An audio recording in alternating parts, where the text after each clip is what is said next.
welcome to SOS via the video. I hope you guys are excited. I'm excited. Today's gonna be a little bit of a short one. As you can see, I'm kind of dressed up in my Easter clothes. Doing a little bit late at night, Easter work. Hard work today, Eastering it up, Resurrection Sunday.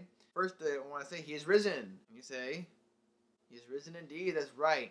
Hope of all of our faith is in the resurrection. If without it, there's no hope. I'm glad you're with me today. We're gonna have some fun. Today's going to be a short one, but I'm really looking forward to what we can learn about who God is and who Jesus really is and how He's ready to meet us in our present situation. So, if you would join with me, here we go.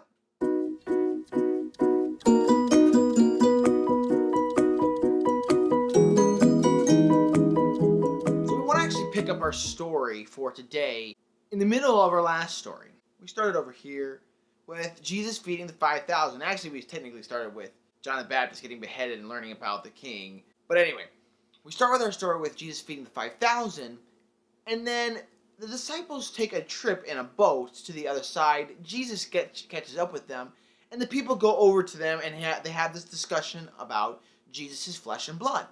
What happens in between that time?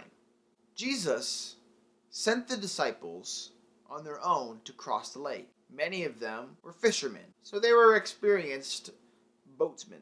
Jesus, he goes up on the mountain to pray. While the disciples are in the middle of the lake, Jesus sees them from afar. And the disciples in the middle of the lake are barely moving because there's these huge winds. The waves were big. The winds were big. It was quite a storm.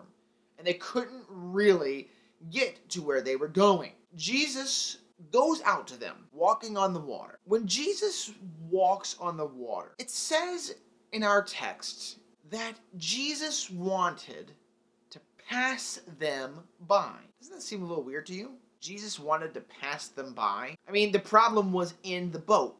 There are actually two Old Testament stories that help us understand why Jesus wanted to pass them by. The first one takes place in Exodus chapter 33. Moses is talking with God. Now, Moses has just had some really great experiences. He's talked with God really closely. He's led his people out of Egypt, out of the land of slavery, with these great plagues. And now he's on the mountain of God, receiving the very text from God. I mean, he's getting stone tablets, not anything like this, right? Stone tablets to receive the very words of God. While all that's happening, the people actually turn away, make a golden calf. It's really ridiculous. Make this golden calf and say, "This is the Lord. This is the one that brought us out of Egypt." And all this bad stuff happened because they did that. Plague, they had to kill some people. It was not a pretty sight. Moses went from really great to really discouraged. And God knew that. Moses came up to God and he says, "God, I need you. I need you to show me your glory, because in your presence there is rest." So God says, "Sure, I will show you my glory. You can't look at me face on. You have to watch me as I pass by from behind a rock." And in that passing by, God gives Moses rest. The second story is found in 1 Kings 19, and it's about the story of Elijah. Elijah has just done some crazy things. He's called fire from heaven. Bad guys killed. What? Outrun chariots. Done all sorts of crazy stuff. But an evil queen, she doesn't like him, and she sends her guards to go kill him. He runs away, and he gets really depressed, right? Went from really high, doing all this great stuff, to really low. In fact, just wanting to be dead. God takes care of him. God gives him actually a nap and some food. Always a great idea when you're not feeling great. But then he says, "I am going to pass by." Elijah comes on this mountain, which I think might be the same mountain. Comes on this mountain, and he says, "Stand before the Lord. The Lord's going to pass by." When Elijah comes out, all of these crazy things happen. The Lord passes by, and this great wind happens, but he was not in the wind. This huge earthquake happens, but the Lord was not in the earthquake. Fire was going all around, but the Lord was not in the fire. Instead, the Lord was in a soft whisper. There, the Lord called Elijah, and actually, after that, gave him some hope, just like he gave Moses.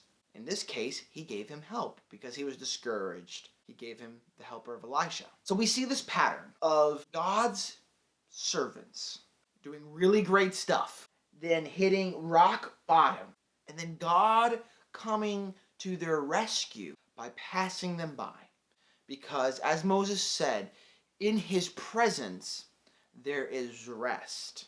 Then God fixes the problem. When the disciples look out, they see Jesus walking on the water, but they're not ready to think that it's Jesus. This guy just fed 5,000 people, and he's done all this crazy stuff. I don't know why they're surprised anymore, but they still are. They think it's a ghost. Casper the Friendless Ghost. Probably not thinking it was that. Actually, they would probably think of something worse. Don't know who they were thinking about. Jesus comes closer and he says, "Don't be afraid, it's me." But why just talk about it when we can watch the actual events of Peter and the disciples in the boat?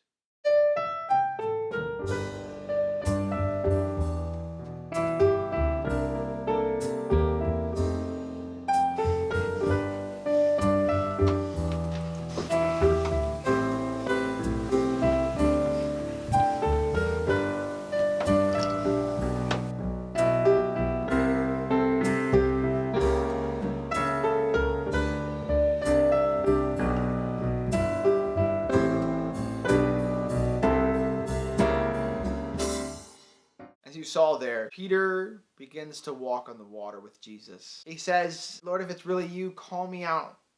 And he begins to walk on the water with Jesus. But Peter misses what's really going on here. As he's walking on the water, it says that he looked at the great winds. Remember the story of Elijah? God's presence was not in the great power of the circumstances around him. It wasn't in the disasters around him, the wind, fire, the earthquake. Instead, God was there in a still voice, ready to provide for him. What I love about this situation is really its ending. Peter misses that Jesus is passing by.